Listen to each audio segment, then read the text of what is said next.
শ্রদ্ধা জানাবেন ত্রিপুরা রাজ্য সম্পাদক মন্ডলের অন্যতম সদস্য কংগ্রেস সঞ্জয় দাস, রাজ্য সম্পাদক মন্ডলের সদস্য কংগ্রেস শান্তনু দে, আমাদের বিভাগের সভাপতি কংগ্রেস আব্দুল আজিজ।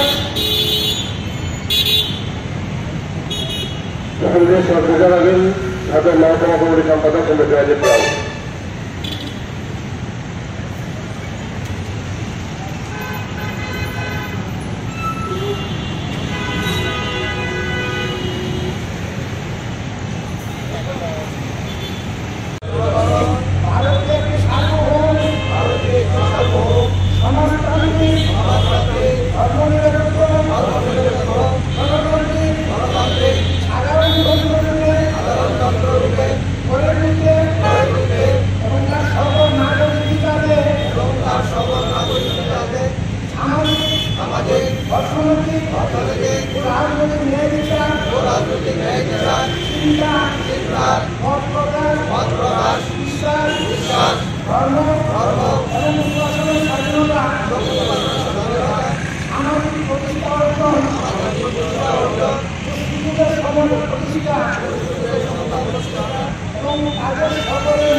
গোটা দেশের মানুষ জানে আজ 30শে জানুয়ারি মহাত্মা গান্ধীর মৃত্যুদিন।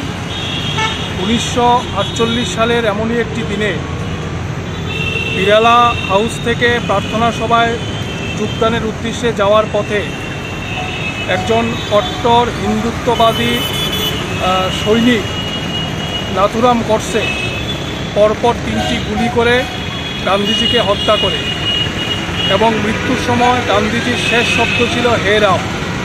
এই দিনটিকে স্মরণে রেখে আমরা ডিওয়াইএফআই সারা দেশে আমাদের দেশের ধর্মনিরপেক্ষতা ঐতিহ্যকে রক্ষা করা, সংবিধানকে রক্ষা করা এই শপথ নেওয়ার জন্যে আজকে এখানে এই কর্মসূচিতে আমরা মিলিত হয়েছি এবং আমাদের এই সংক্ষিপ্ত কর্মসূচির শেষে ভারতীয় সংবিধানের যে প্রস্তাবনা, এই প্রস্তাবনা পাঠ করে শপথ গ্রহণ করে আমরা ভারতবর্ষের ধর্মনিরপেক্ষতার ঐতিহ্যকে রক্ষা করবার শপথ আমরা নতুন করে গ্রহণ করব।